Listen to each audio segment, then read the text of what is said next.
રાજકોટ ગ્રામ્ય જિલ્લા પોલીસ દ્વારા મોટી કાર્યવાહી કરવામાં આવી છે, જેમાં એસપી વિજયસિંહ ગુર્જરની આગેવાની હેઠળ વિછિયા તાલુકાના આકડિયા ગામે વિશાળ કોમ્બિંગ ઓપરેશન હાથ ધરવામાં આવ્યું। રાજકોટ ગ્રામ્ય એલસીબી, એસઓજી, ક્રાઇમ બ્રાન્ચ સહિતની વિવિધ ટીમો ઓપરેશનમાં જોડાઈ હતી। આકડિયા ગામમાં 17 ગુનેગારોના રહેણાંક મકાનોમાં સર્ચ ઓપરેશન હાથ ધરવામાં આવ્યું। હત્યા સહિતના ગંભીર ગુનાઓમાં સંડોવાયેલા આરોપીઓના ઘરોમાં તપાસ કરવામાં આવી। આ ગંભીર ગુનાઓમાં સંડોવાયેલા 17 આરોપીઓમાંથી એક આરોપી હાલ ફરાર છે, ત્યારે 2 જેલમાં છે, જ્યારે અન્ય આરોપીઓ ભૂતકાળમાં ગુનાહિત પ્રવૃત્તિઓમાં સંડોવાયેલા હોવાનું પણ સામે આવ્યું છે। સર્ચ દરમિયાન ગામમાંથી 33 બિનકાયદેસર વીજ જોડાણ મળી આવ્યા ઉપરાંત અલગ અલગ સ્થળ પરથી અંદાજે 10,000 મીટર જેટલો કેબલ પણ જપ્ત કરવામાં આવ્યો છે।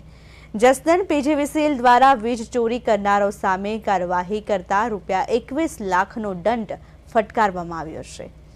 એસપી વિજયસિંહ ગુર્જર તેમજ પીજીવીસીએલની ટીમ મોટી સંખ્યામાં પોલીસ બંદોબસ્ત સાથે હાજર રહી આરોપીઓના ઘરમાંથી અંદાજે 7 જેટલા વિવિધ વાહનો પણ ડિટેન કરવામાં આવ્યા છે।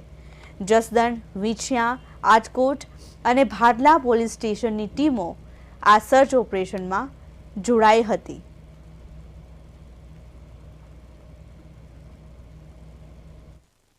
આજરોજ વિછિયા પોલીસ સ્ટેશન વિસ્તારના આકડિયા ગામમાં કોમ્બિંગ રાખવામાં આવી, જેમાં પીજીવીસીએલની 50 માણસોની ટીમ કોમ્બિંગમાં હતી અને પોલીસના 17 જેટલા માણસો સાથે હતા અને અમારા 17 જેટલા આરોપી આ ગામમાં છે, જેમાંથી એક આરોપીને પકડવાનો બાકી છે, 2 આરોપી જેલમાં છે અને બાકીના આરોપી જો છે કોઈ અમુક બેલ ઉપર છે, અમુક ઉપર ગુના ભૂતકાળમાં દર્જ થયેલા છે, તો તમામ જગ્યા ચેક કરવામાં આવી।